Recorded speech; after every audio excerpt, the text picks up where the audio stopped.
కైలాసంలో శివుడు జరిగింది తలుచుకొని బాగా నవ్వుతూ ఉన్నాడు.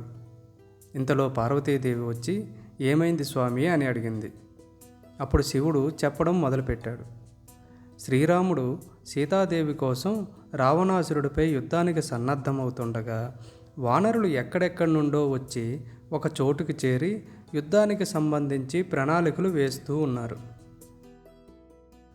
ఒక పక్క శ్రీరాముడు, లక్ష్మణుడు హనుమకు కొన్ని సూచనలు చేస్తూ ఉన్నారు. హనుమ కూడా సావధానంగా విని ఆ ప్రణాళికలను అమలు చేసే పనిలో బాగా తీరిక లేకుండా ఉన్నారు. ఇంకో పక్క చిన్న వానరాలన్నీ యుద్ధవీరులకు ఆహారాన్ని సమకూరుస్తూ ఉన్నాయి. అందులో ఒక చిన్న వానరం హనుమకు పరమభక్తుడు.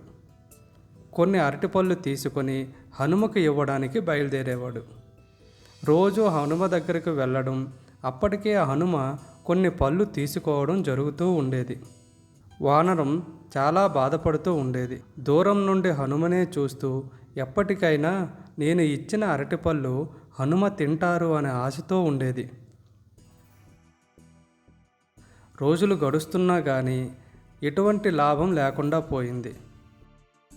ఆ బాధతో అడవిలో ఉన్న ఒక శివలింగం దగ్గరకు వెళ్ళి నమస్కరించి శివుని కోసం ఘోర తపస్సు చేసింది.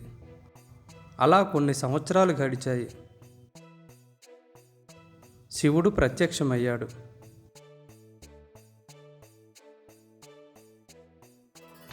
శివునికి విషయం చెప్పింది. అది విని శివుడు నవ్వుకున్నాడు.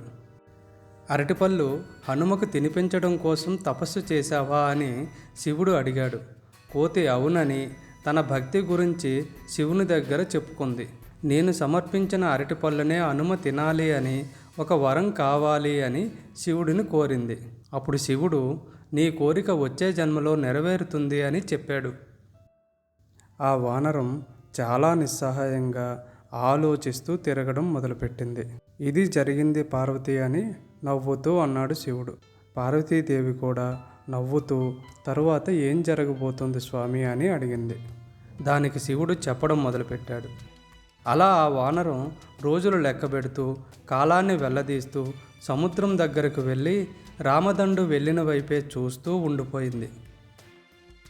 అలా కాలం గడిచింది. తనువు చాలించింది. కొన్ని సంవత్సరాల తరువాత వేరే జన్మలో ఒక అబ్బాయిలా జన్మించి అదే భక్తితో అరటిపళ్ళు తీసుకొని తన దగ్గరలో ఉన్న ఒక హనుమ విగ్రహం దగ్గరకు వచ్చి ఆ అరటిపళ్ళును ఇచ్చాడు. హనుమ విగ్రహ రూపం నుండి మామూలుగా మారి ఆ అరటిపళ్ళును స్వీకరించాడు. చూశావా పార్వతి, భక్తి ఒక జన్మ నుండి ఒక జన్మకి ఎలా వచ్చిందో అని శివుడు పార్వతీదేవికి చెప్పాడు. శివపార్వతులు ఇద్దరిని ఆశీర్వదించారు. ఇద్దరు భక్తుల జర్నీ మొదలైంది. చూద్దాం ఏం జరుగుతుందో అన్నాడు శివుడు.